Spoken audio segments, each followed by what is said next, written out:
نبی علیہ الصلوۃ والسلام پوچھ لیجیے،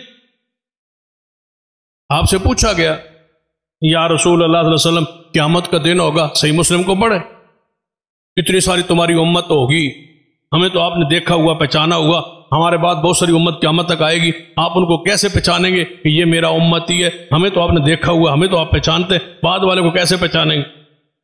اب بتاؤ حضور کو کیا کہنا چاہیے تھا؟ جس طرح آج میں آپ پہ موجود ہوں، اسی طرح موت کے بعد ہر امتی کو میں دیکھوں گا، پہچان لوں گا، ہر امت کو دیکھتا رہوں گا، پہچانتا رہوں گا، میں حاضر رہوں گا، میں ناظر رہوں گا، میں ہر جگہ موجود رہوں گا۔ حضور نے کوئی ایسا دعویٰ کیا ہے؟ نہیں۔ صحابہ کا سوال ہے یا رسول اللہ ہمیں تو آپ جانتے پہچانتے ہیں، ہمارے بعد جو قیامت تک امت آئے گی وہ جب فوت ہوگی، قیامت کا دن ہوگا، تو آپ کیسے پہچانیں گے یہ میرا امتی ہے؟ جواب کیا دیا حضور؟ میرے صحابہ سیاہ ترین گھوڑے ہوں، کالے رنگ کے سیاہ رنگ کے گھوڑے ہوں، ان گھوڑوں میں ایک گھوڑا 5 کلاں ہو، جس کے ماتھے پر سفیدی ہو، چاروں پاؤں سفید ہوں، ان سارے سیاہ ترین گھوڑوں میں ایک سفید 5 کلاں گھوڑا ہو، کہ وہ پہچان مالک اپنا ان گھوڑوں میں سے ایک گھوڑا پہچان نہیں لے گا؟ یا رسول اللہ کیوں نہیں پہچان لے گا؟ فرمایا میرے امتی کے وضو کا جہاں پانی لگتا ہے چہرے اعضاء وہ چمکتے ہوں گے، میں دور سے پہچانوں گا یہ محمد کو امتی آ رہا۔ حضور نے تو اپنی پہچان امت کی یہ بتلائی، یہ نہیں فرمایا میں حاضر ہوں ناظر ہوں دیکھتا ہوں پہچان دو۔ حضور نے فرمایا نشانی بیان کی۔ آپ سے قیامت کا دن ایسا بھی ہوگا،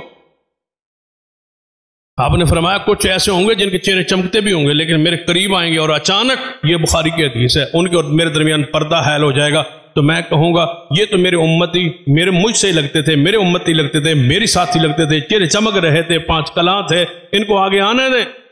کیوں پردہ قائل حائل کر دیا؟ کیوں درمیان میں دیوار کھڑی ہو گئی؟ کیوں اچانک درمیان میں پردہ ہو گیا؟ دور سے آ رہے تھے، میری طرف آ رہے تھے۔ کہا جائے گا انک لا تدری ما احدث بعدک، آپ نہیں جانتے، آپ نہیں جانتے ما احدث بعدک، ہمارے آنے کے بعد یہ دین کے اندر نئے نئے کام نکال لیا تھے انہوں نے، یہ بدعتی ہے، نمازی ہے لیکن بدعتی ہے، کلمہ گو ہے لیکن بدعتی ہے، کلمہ گو ہے لیکن بد عقید اور مشرک ہے، کلمہ گو ہیں لیکن بدعت جاری کرتے تھے دین کے اندر، یہ وہ ہے، آپ نہیں جانتے۔ چہروں سے پہچان لیا لیکن اچانک دیوار ہے لوگ۔ فرمایا یہ آپ کے نہیں ہیں، یہ بدعتی ہے، ما احدث بعدک انک لا تدری، نہیں جانتے آپ۔ لا، یہ فتویٰ حضور خود فرما رہے ہیں، مجھے کہا جائے گا آپ نہیں جان، فرشتے کہہ رہے ہیں آپ نہیں جان، اس کا مطلب فرشتے بھی یہی کہہ رہے ہیں کہ آپ نہیں جان۔ ہمیں یہ کہتے ہیں کہ یہ جب علم غیب کی نفی ہو تو کہتے ہیں یہ کہتے ہیں جی حضور کو کچھ پتہ ہی نہیں ہے، دیوار کے اس طرف نہیں پتہ، دیوار کے اس طرف نہیں پتہ، یہ جھوٹ بول۔ ہمارا عقیدہ سن لے کہ محمد مصطفیٰ سے بڑا رب کی زمین پہ علم والا کوئی نہیں، سب سے زیادہ علم اللہ نے محمد مصطفیٰ کو دیا ہے، لیکن عالم الغیب ہونا یہ محمد کی شان نہیں ہے، یہ کس کی شان ہے؟ یہ اللہ